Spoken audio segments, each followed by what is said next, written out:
Shabbat Shalom, everyone. Shabbat Shalom. Good to be in the house of the Lord today. Will you tell your neighbor Shabbat Shalom? Shabbat Shalom. Today we're going to be looking at the first portion of the book of Numbers, Bamidbar. Can you say Bamidbar? Which means in the wilderness or in the desert. And the message today from the first portion, which is called Parashat Bamidbar, is families count and Mishpochah matters. Can you say that with me? Families count and Mishpochah matters. Now, the actual word Mishpochah is a Yiddish term, really is from Hebrew, Mishpochah. And we saw it in our portion today, but you'll hear people on the East Coast talk about Mishpochah. We're Mishpochah, which means we're what? Family. We're family. So we're going to talk about some family matters today, and it comes from the book of Numbers, 1:1 through 4:20. The book of Hosea or Hosea 2:1 through verse 22, or in some versions it'll start with chapter 1 verse 10 all the way to chapter 2 verse 20. And 1 Corinthians 12 through 20 was also our read today. We want to say Baruchim Havaim. Welcome to all of our first time guests. Let's give it up to our first time guests. Hallelujah. All right, how many ready for some Jewish food for the soul? Our Amazon Neshama. Let's get a little taste of Torah today. We're reading out of the Tree of Life version, and in Numbers 1:1 we're going to start to read, and it says, "The Lord spoke to Moses in the tent of meeting in the desert of Sinai on the first day of the second month of the second year after the Israelites came out of Egypt." Now, how long is that? It says the first day of the second month of the second year. This is not 2 complete years. This is 1 whole year and a month, and the first day. So here you have the first day of the second month. So you had a whole month and a day. So basically what you have is not 12 months, but 13 months and a day, right? That they've come out of Egypt. He said, take a census of the whole Israelite community by their clans and their what? Families. Very important that we look at here for the first time God says, I want you to count them by families because of the growth and development of the nation. Listing every man by name, one by one. You and Aaron are to what? Count. What are you to do? Count. This root pakad, which is used not only to count people, but to be concerned with needs. To really take an account. Pekudei, one of our portions, Parashat Pekudei, actually teaches us to take account for everything, especially that of the tabernacle and all the priests and the Levites that would move all the movable pieces from one spot to the desert to another. In 42 different locations, we have Israelites moving, and many of those locations they had to move the tabernacle once it was built. So it says, you and Aaron are to what? Count. Count according to the divisions of all men in Israel, who are 20 years old and more, and able to serve in the army, 1 man from each tribe. Each of them, the head of his family, is to help you. So we see the judgment in the wilderness came upon those that were 20 and up that didn't believe that they could go into the promised land.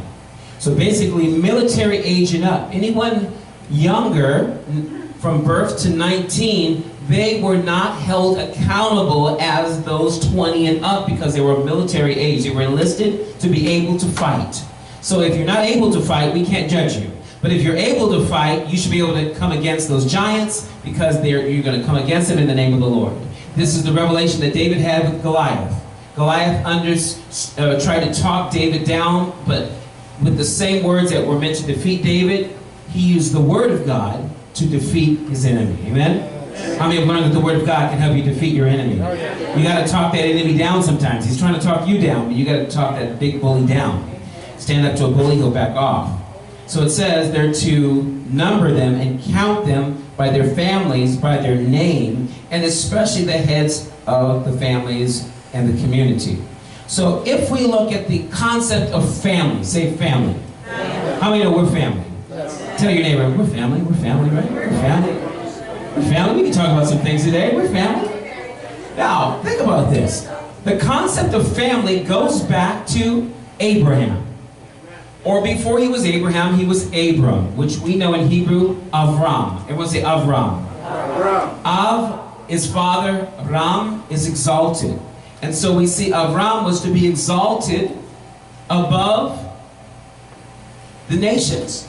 But how can you be exalted by the nations as a father if you don't have a son? How many know you can't really build a family if you don't have a son? Because a son carries on the name of the father. And so you think of the first concept of family, we're taken to Genesis chapter 12, verse number 3. And we know that in this passage, God has told Abram he's going to have to leave his family.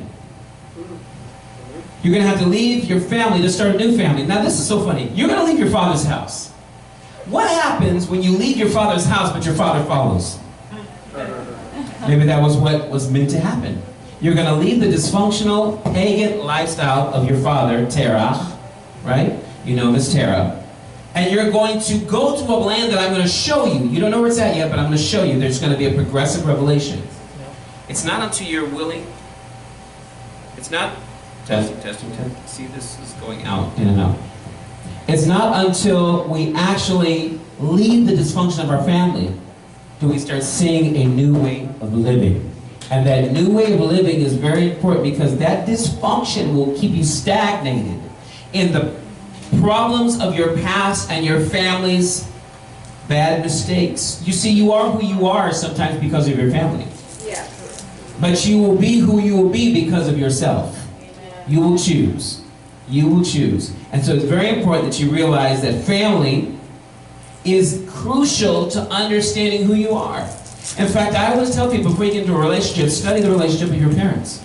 Because you will either mimic their mistakes or model their miracles.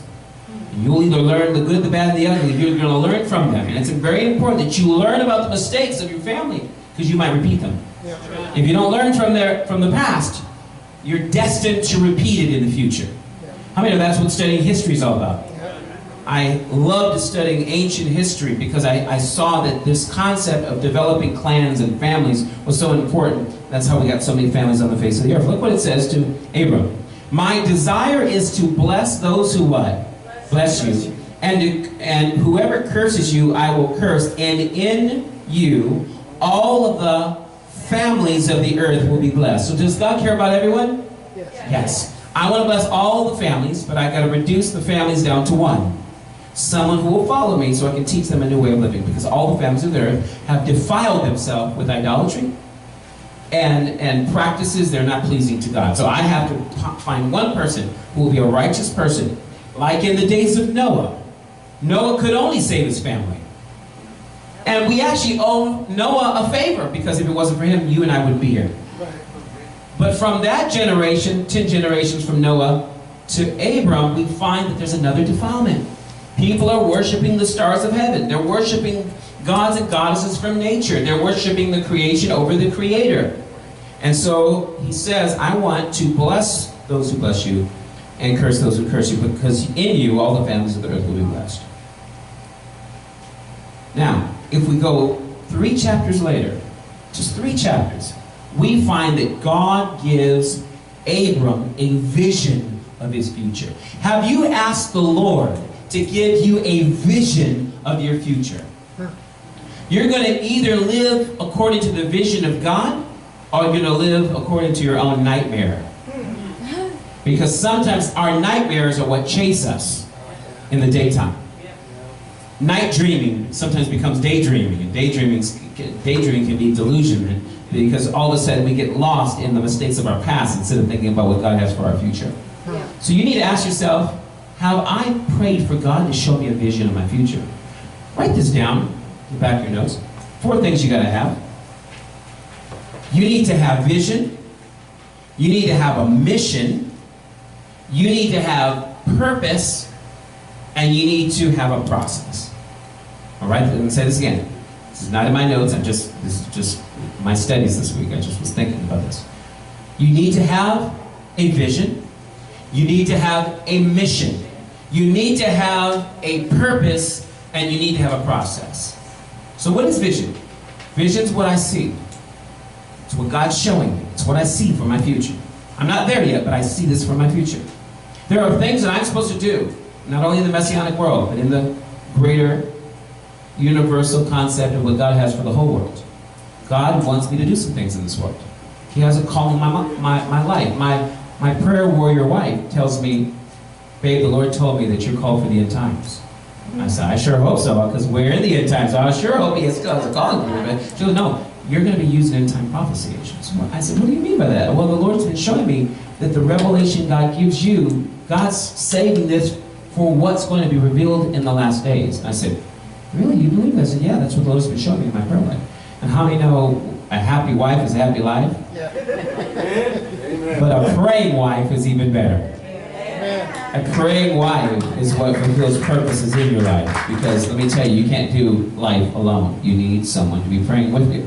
So it says in chapter 15, verse number 1, after these things, the word of the Lord came to Abram in a vision. It just happens to be after these things was the tithe that he gave to Melchizedek on behalf of getting back his nephew. Because he didn't have a son yet, but he treated his nephew like a son. So after these things, right after he made this vow to God, he made this commitment, this tithe to God, God, you bless me with my nephew back and all these riches back, I'm going to bless you. The problem is I have all these riches and I don't know what to do with them. So he says, after these things, the word of Adonai came to Abram in a what? Vision, saying, do not fear, Abram, I am your Magen. I am your shield. Magen Abraham, right? Like we say Magen David. He's a shield, a protector. I am your shield, your very great reward. You know what I love about vision? Vision not only protects us, but vision rewards us. When we start walking out the vision, there's a reward for obeying what God has revealed to us. Vision is what I see. Write that down on with the word vision you wrote. Mission is what I do. Vision is what I see. Mission is what I do. The mission of Noah was to build an ark. Why? He didn't want his family flooded. So if you have a vision for your life and a flood's coming, I got to build an ark. It's my mission. Why? Because I don't want my family to be flooded. Yeah. Right? I want my family to survive. And so he built an ark. That's a mission. The thing about mission, though, is if you don't have a purpose, then you don't know why you're building. Yeah. So purpose is why I do it, and process is how I do it. One of the big problems in business is that people have a vision for a business, but they don't have a mission. They don't know what to do. And they don't know why they're doing it, so therefore they don't know how to do it. Because if you have a mission, you're going to find someone that's going to teach you how to do it, because you have a purpose for why you're doing it. And not only do I have a mission, but I have a purpose and I have a process, because if I don't want to be in the rain or the rainforest and be soggy wet every day, guess what? I'm going to build a house. I build a house because I don't want my family to be in the rain. I don't want to be in the rain. I don't want my family to be in the rain. But now I need to know why I'm doing it. Okay, I know why I'm doing it. I'm doing this for my family. And then how am I going to do it? Well, I don't know how to do it, but I'm going to ask the Lord, reveal to me, show me. Send someone to me to show me how. Show me the process. And you'll realize if you look over the last few years of your life, you're being processed. There's some things that have changed. Some of you maybe lost some weight. Maybe you lost some worry. Maybe you lost some bills. I don't know what's changed in your life. But over the last couple of years, God's been processing you. Even if the worst came out of you, so He can get the best out of you. He had to show you your worst so that He can reveal to you your best. So don't get discouraged if you feel like, well, gosh, I feel like I'm being processed in the wrong direction, like processed cheese. But let me tell you, the process is important. It's very important that you know your process. Now, it says, verse 2, that Abram said, my Lord Adonai, what will you give me since I am living without children? And the heir of my household is who? Eliezer of Damascus. We see that if he didn't have someone to give his inheritance to, a son, he really couldn't build a family. So how can I be a blessing to other families when I don't even have one of my own? Because I just left my dysfunctional family. And now you're saying, go to a place that I will show you, and I'll make you a father that will be exalted. Or later he reveals in chapter 17 of the father of many nations. How can I do any of that? I don't have a son. So keep this concept in your mind, that he needed a son to really fulfill the role of father. In the meantime, he was fathering his nephew. Have you learned to father someone else before you come into your own? Have you learned to be faithful to another man's ministry before God will give you your own? If you haven't been faithful where you're at, God can't take you where you need to be. So we see that in verse 3 it says that Abram said, look, you have given me no seed, so a house-born servant is my heir. In Hebrew, ben beiti. Ben beiti, son of my house. It's the son of my house. Ben is son, beiti. Beit is the construct form of bait. Bait is house, beit means a house of. But beiti means my house. So here you have the construct, son of my house. Son of my house. Now this son of his house is actually a servant born in his house, treated like a son, which would have been Eliezer. So he's saying, I really don't have a real heir other than this servant born in my house. Then behold, the word of Adonai came to him, saying, this one will not be your heir, but in fact one will come from your own what? Body. Will be your heir. Someone that will come from your own body will be your heir. Look at verse number 5. He took him outside and said, look up now at the what? Sky. Count the what? So here's Moses and Aaron counting everybody. And they are counting everybody by families, because originally Abram was told that he was going to be a father and was told that he was going to be an exalted father, is told to count the stars to see the number of your sons, your descendants, because he was complaining, I don't have one. He said, no, look up. Let me show you the vision. Let me give you a vision of your future. Come on, you got to have a vision. You got to have a mission. You got to have a purpose, and you have to know the process. 430 years of process. They go into Egypt. That's not what I was looking for, Lord. He goes, no, I'm going to bring them out with great wealth. Trust me, I'm showing you in vision what's going to happen. He shows them all this in chapter 15, this very chapter.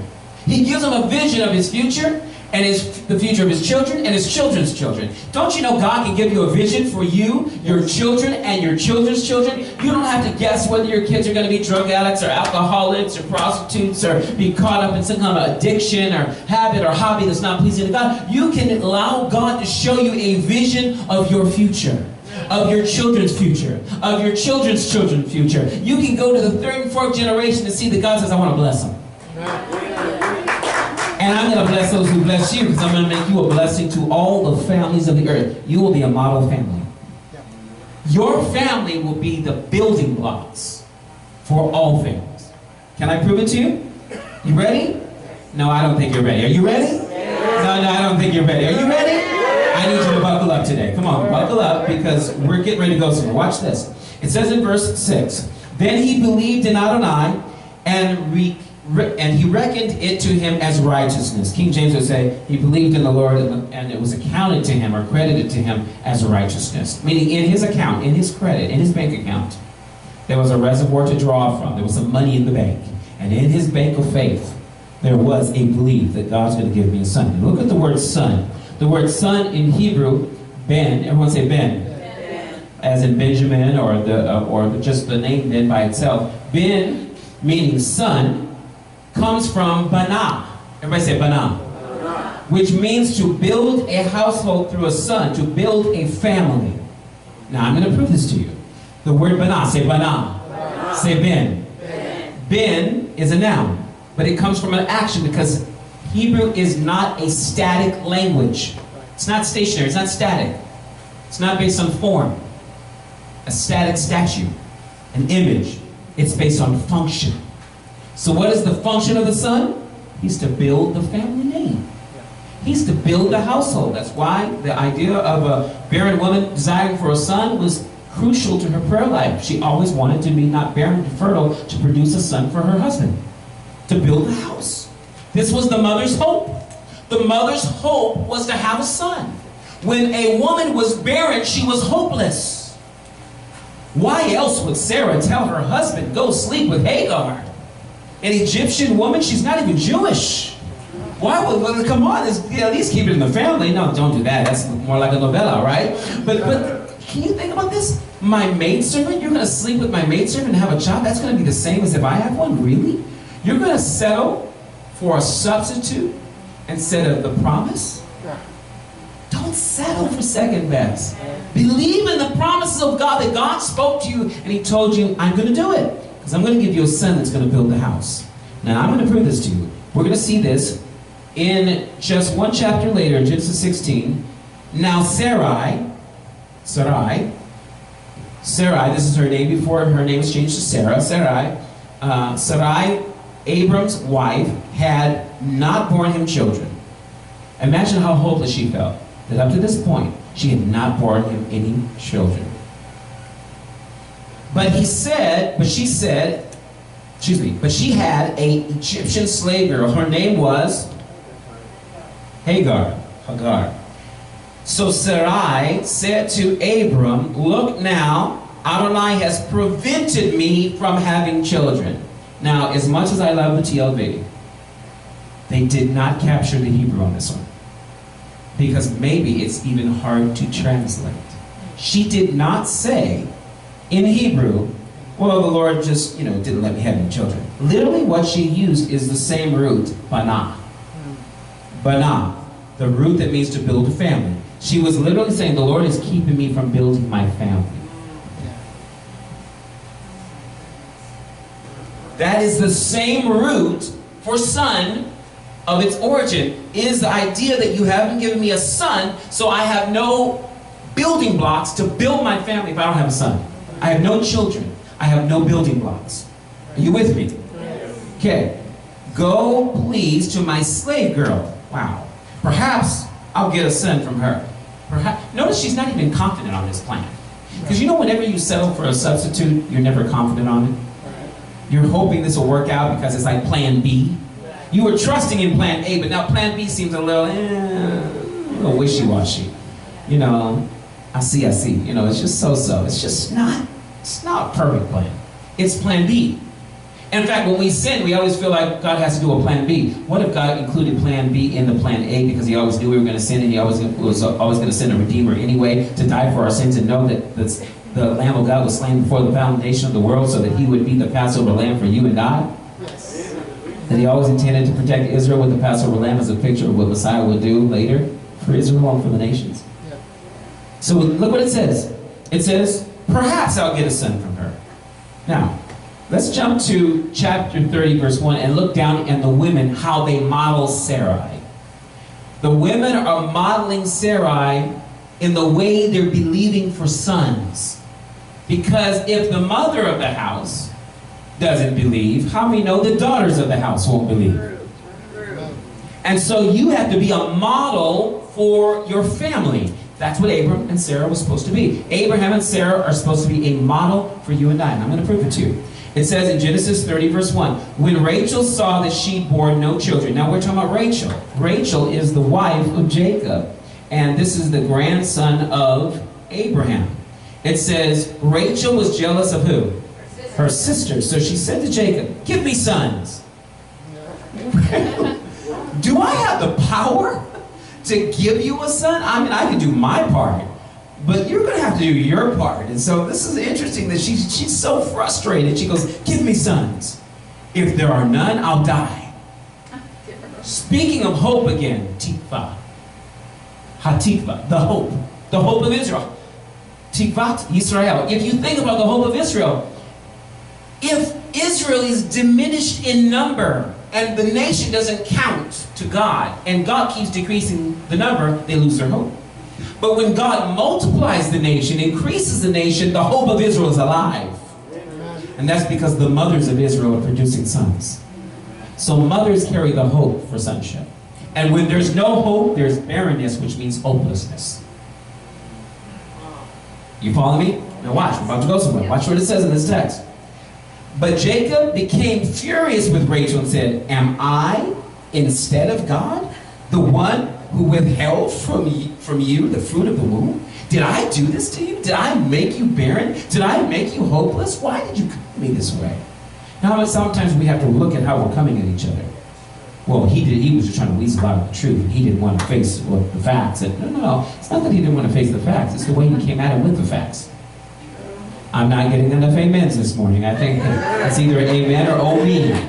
Sometimes we are so prideful in that I came to him and I told him just about it. I told him all about himself and he didn't want to listen to the truth. No, he didn't want to listen to the truth. He didn't want to listen to your voice.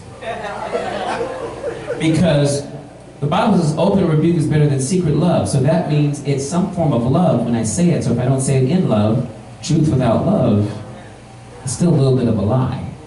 Because when you say things like, you never take out the trash. No. In 1902, on March the 2nd, at 3:05 in the afternoon, I took out the trash. Because you said I never. How many know our anger and our frustration at each other actually makes us lie a little bit? Well, you're never good to me. You're not a good husband. What? Wait a minute, I made a few mistakes, but does it mean I'm not a good husband now? What if God did that to us?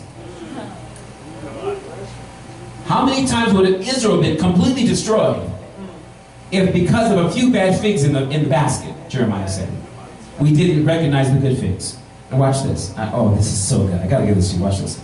It says, verse 3, so she said, here's my maidservant Bilha. Go to her and let her give birth on my knees. Meaning I'll raise the child on my knees, but she'll give birth.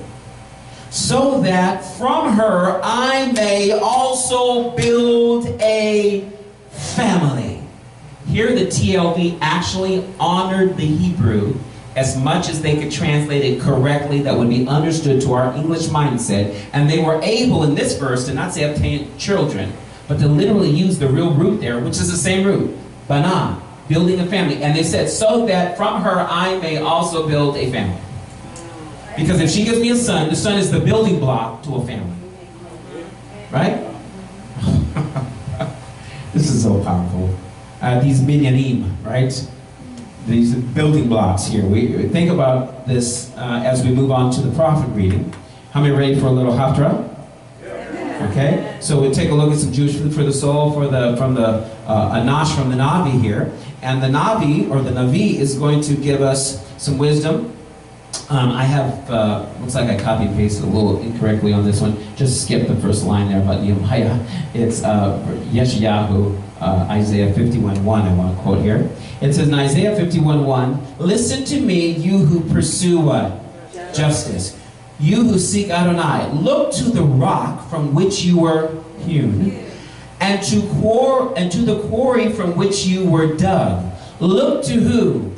Abraham your father, and to Sarah who bore you. For when I called him, he was but one. Then I blessed him and multiplied him. So in other words, he had no son, he was just one. He was the only building block that I used to build this nation. He's your father, and then I took Sarai, and I made her Sarah. And when she became Sarah, she became a mother, not that was hopeless, but a mother that had hope, because she was pregnant with a son. She's like, now I can finally build my family. Do you understand this? This is so key. It's so crucial. Now that's the only verse I'm going to use for the haftarah. I'm going to go right into the Brit Hadashah. Ready for that? Yes. So now we're going to get the whole Megillah from the Messianic Megillah. And this Megillah is going to give us a little taste of the Brit Hadashah of the New Covenant. And I'm going to start with a quote about Abraham in Galatians chapter 4 from the Rav Shaul, the Apostle Paul. Galatians 4:22. It says, for it is what? Written that Abraham had how many sons? Two sons. One from the slave woman, there's Hagar's son, and one from the free woman, which was Sarah. So at some point, even though Sarai was bound like a slave with hopelessness, she was now a free woman with faith and hope. Her husband had faith, and she had hope. She used to laugh, but now she's laughing with her son Isaac, who is laughter. Because now her hope has come alive. Through the birth of a son, she's no longer just a wife, she's a mother. Imagine the hope that came back to her, the tikvah that came back to Sarah when she was able to not have people laugh at her, but laugh with her, because that son brought her laughter. Because God got the last laugh. Abraham laughed, Sarah laughed, but God got the last laugh, right? It says, verse 23, but one, how many? But one, the son by the slave woman, was born how? Naturally, meaning in the flesh. While the other, the son by the free woman, was through the what? Promise. Look at verse 28. We're going to jump down to 28. Now you brothers and sisters, like Isaac, who? like Isaac. That's their son. You are children of what? Promise. But just as at that time, the one born according to the flesh persecuted the one born according to the Ruach, or Spirit, so it is now. Dad, could you make sure that I'm still recording there? Just because I didn't take off the Hebrew class. I just want to make sure. Yeah. Okay, we're good. All right, so now let's take a look at Galatians 5:6. I'm going to keep this in mind about this imagery of the child that Abraham and Sarah had, but I want to show you something in Galatians 5:6. It says, "For in Messiah Yeshua, neither circumcision nor uncircumcision has any meaning." Now, who is the son that was circumcised at 13 years of age? Ishmael. Okay. That wasn't the original promise, right? The original promise was everyone born from you is going to be circumcised on the 8th day. Who is circumcised on the 8th day? Yitzhak, Isaac, according to the promise. But out of obligation, Ishmael was circumcised. It's funny that out of obligation, he didn't remain someone who remained a Jew according to Torah. His people actually turned into another nation of people under Islam. So it's interesting that you see the fulfillment of this. But only trust and faithfulness expressing itself through love. Trust and what? Faithfulness expressing itself through what? Love. New King James says faith works by love. What does faith work by? Love. So faith always works by love. It says in the NIV, it says the only thing that counts. What are we doing with the tribes? Counting. The only thing that counts is faith expressing itself through love. The NET, the New English Translation, says the only thing that matters is faith working through love. So we talk about Mishpochah matters. And we talk about the families count. And this was exactly what happened with Abraham and Sarah. Abraham is faith. Sarah is hope. And Isaac is their beloved son, the son of his love. So I want you to think about this imagery, even when you think about Yeshua. Verse 13 says, "Brothers and sisters, you were called to freedom." What have we been called to? Freedom, like Isaac. "Only do not let your freedom become an opportunity for the flesh, but through what? Love, serve one another. For the whole Torah can be summed up or fulfilled," the Greek says, "in a single saying, love your neighbor as yourself." So let's review this a little bit. Abraham is who? Father of faith. So he represents the virtue of faith. Abraham is the father of faith. You can put this in your notes. I didn't put it in your outline. Abraham happens to be the father of faith, and we're going to prove that in a second. So he represents faith. If you go on to Sarah, not Sarai, but Sarah represents the mother of hope. The mother of Israel, the mother of hope. You think about that national anthem of Hatikva, the hope of Israel. Well, actually, there's prophecies concerning Tikvat Yisrael is the Messiah. So it's interesting that Sarah produces a son, Isaac, who is a picture of Yeshua, the Messiah. So here you have Sarah represents the virtue of hope, because she's a mother hoping for a son.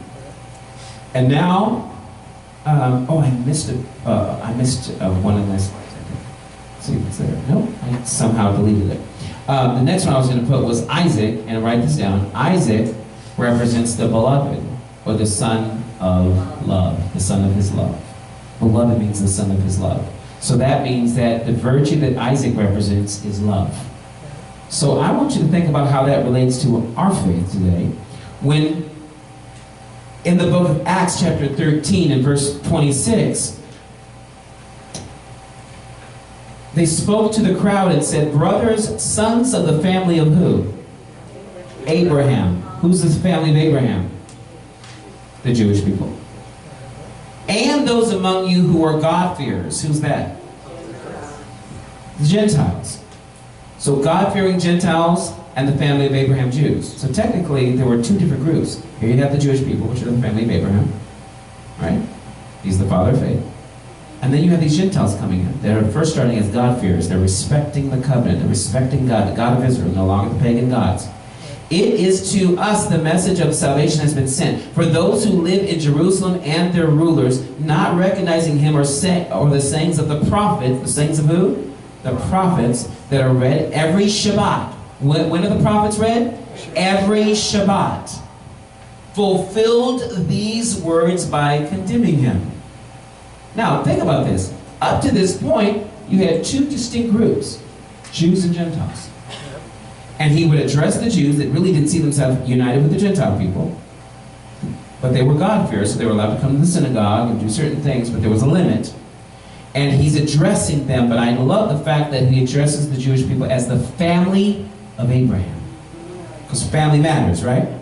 Yeah. So if you go to Romans 4:16, it says, for this reason it depends on trust, or King James says faith, so that the promise according to grace might be guaranteed to all of the who? Offspring. Not only to those of the Torah, but also of those of the faith of who? Abraham. He is the father of us all. As it is written, now he's going to quote Genesis 17, I have made you a father of many what? Nations. Literally, that's Goyim or Gentiles. Oh, here's my Isaac one. It showed up later. Here's Isaac. He is the son of love, or the virtue of love, and he is the beloved. Give up your son, your only son, the son that you love. So if you think about that, when you look at Ephesians 3:14, he says, for this reason I bow my knees before the Father. From him every family, every what? Family. Just the family of Israel? Just the family of Abraham? No, every family in heaven and on earth receives its name. Meaning God counts them by name. The Jewish people he counts by name. He counts them by the heads of the fathers. You know, most of the time a nation of people are named after their forefather. Like the Canaanites were living in the land of Canaan, even though it wasn't a completely full nation. The Canaanites, who dominated territory that really wasn't their own, but they were named after Canaan. The Amorites after Amor. The Hittites after Het. So you think of the names that are named here, all the nationalities are named by God. I pray that from his glorious riches he would grant you to be strengthened in your inner man, being with power through his Ruach. The inner being with power through the Ruach, or the Spirit. Now, so we see that God named every family on the face of the earth. So if we take a look at how we should treat family, the disciple of John the Beloved tells us this in 1 John 4:19. Yochanan Aleph says, we love because he first what? Loved us. If anyone says, I love God, and hates his what? Brother, which is part of your family, he's a liar. The one who does not love his brother, whom he has seen, cannot love God, whom he has not seen. And this commandment we have from him, that the one who loves God should also love his brother. Shema and Ve'ahavta, right? Love God with all your heart, soul, and strength. Love your neighbor as yourself. So look what 1 Corinthians 13:7 says in reference to how we love. This is very important. Watch this. Love what?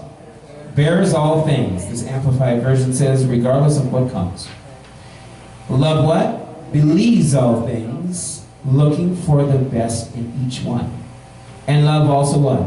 Hopes all things. Look at that. Love, belief is faith, and then there's hope. It hopes all things, remaining steadfast during difficult times, endures all things without weakening. Verse 13 says, and now there remain faith, abiding trust in God and his promises, hope, confident expectation of eternal salvation, and love, unselfish love for others growing out of God's love for me. These three, the choicest graces, but the greatest of these is love. Amen. So wait a minute. Here is the model of Abraham's family. Abraham represents the virtue of faith. The mother, Sarah, represents the virtue of hope. Hope for what? A beloved son.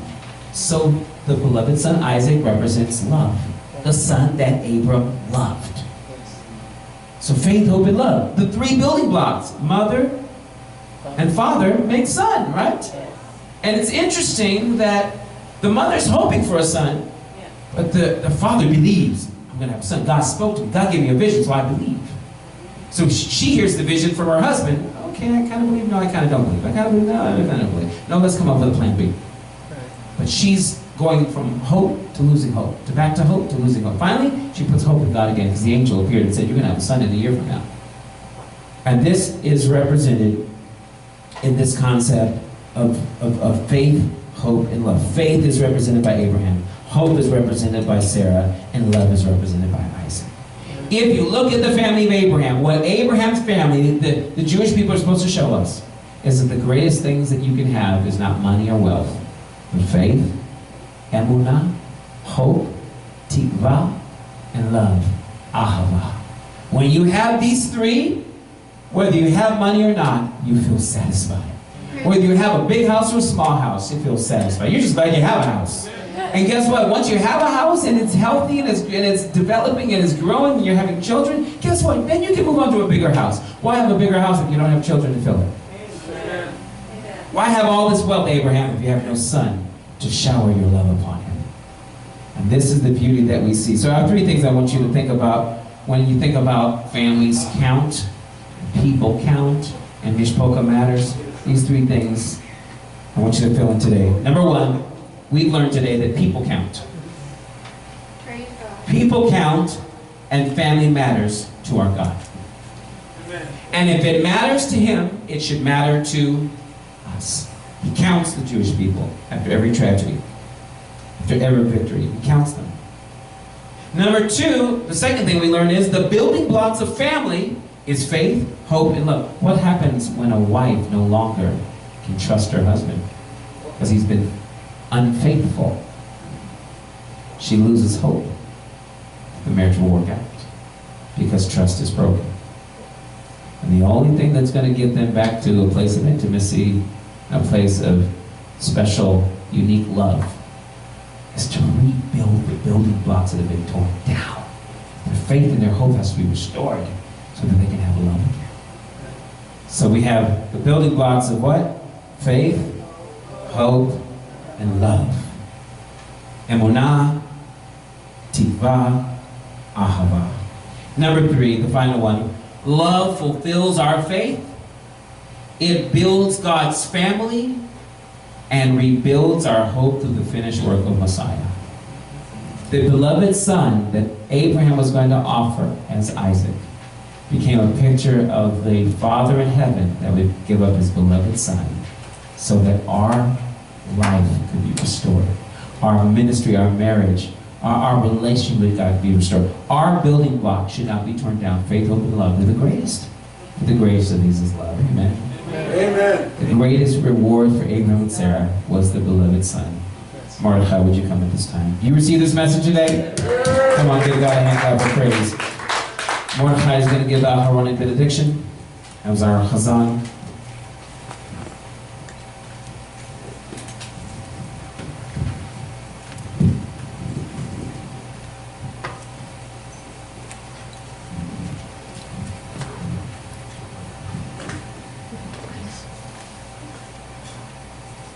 At this time, if you could please extend your hands, and if you're with your spouse, please cover them up.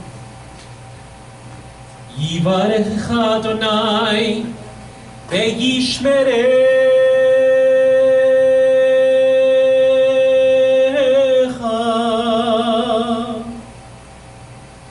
Ya'er Adonai panav elecha v'chuneka.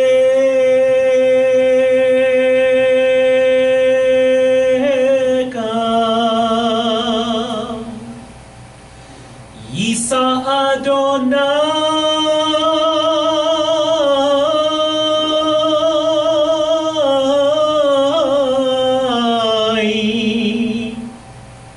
panav elecha ve'yasem lecha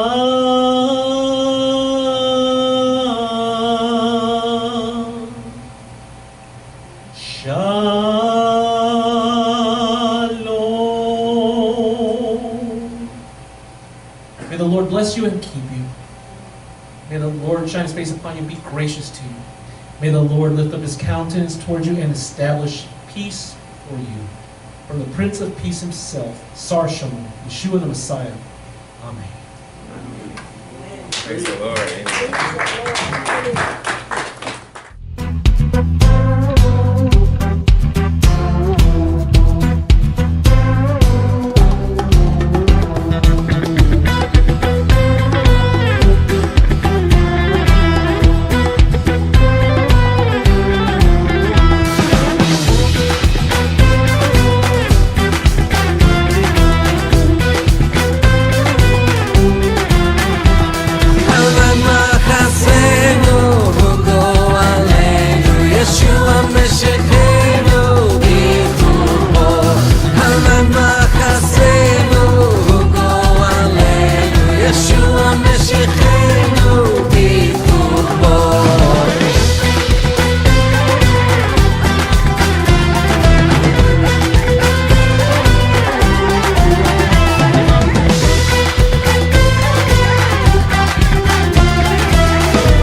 Yeshua Mishpochah.